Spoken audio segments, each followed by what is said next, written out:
வணக்கம். அறம் சொல்லும் திருக்குறள். இந்த பகுதியில் இன்றைக்கு அதிகாரம் 11 செய் நன்றி அறிதல். குறள் எண் 4.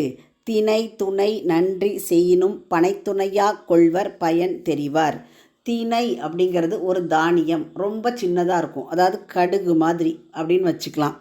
அப்போது தினை அளவு சிறிய உதவியே செய்தாலும், நன்றினா உதவி, அந்த உதவியினுடைய பயன் தெரிந்தவர்கள், அதாவது இந்த நேரத்தில் இந்த உதவி நமக்கு கட்டாயம் தேவை அப்படின்னு நினைக்கிறவங்க அதை பனை துணையாய் கொள்வர். பனை துணைனா பனை மரம், அது எவ்வளோ பெருசு, திணை சின்னது, திணைக்கு எதிர்ப்பதமாக பனையை சொல்கிறார் வள்ளுவர். அப்போ அந்த பயனை ஆராய்கின்றவர்கள் அதனை பனை அளவாக கொண்டு போற்றுவர்.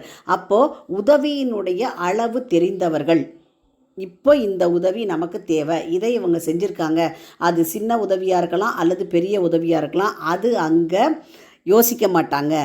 அப்போ அவங்க செய்த உதவியினுடைய அளவு சின்னதாக இருந்தால் கூட அதனுடைய பயனை ஆராய்ந்து பார்க்கின்றவர்கள் அதை பெரிதாக மதித்து போற்றுவார்கள்.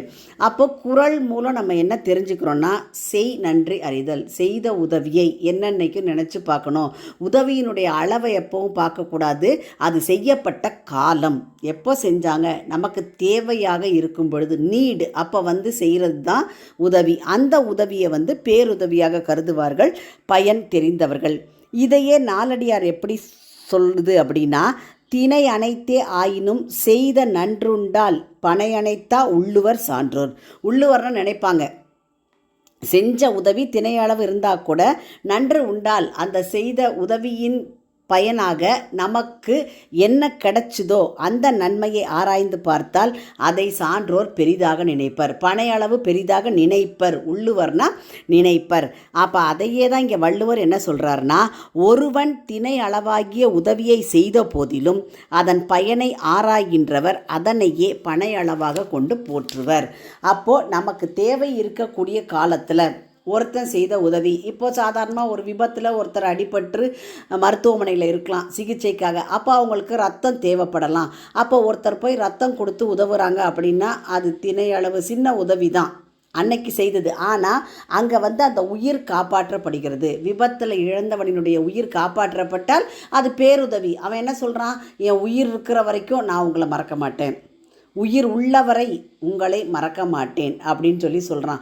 அப்போது அந்த மாதிரி நமக்கு தேவையான நேரங்களில் தக்க சமயத்தில் செய்யக்கூடிய உதவி சின்னதாக இருந்தால் கூட அதன் பயனை ஆராய்கின்றவர்கள் அதை பனை அளவாக மதித்து போற்றுவர். மீண்டும் குறள். தினை துணை நன்றி செய்யினும் பனைத்துணையா கொள்வர் பயன் தெரிவார். உங்கள் இல்ல குழந்தைகளின் மனதிலே தினம் ஒரு திருக்குறள் பதிய எங்கள் சேனலை சப்ஸ்கிரைப் பண்ணுங்கள். லைக் பண்ணுங்கள், ஷேர் பண்ணுங்கள், கமெண்ட் பண்ணுங்கள், சப்ஸ்கிரைப் பண்ணுங்கள். நன்றி.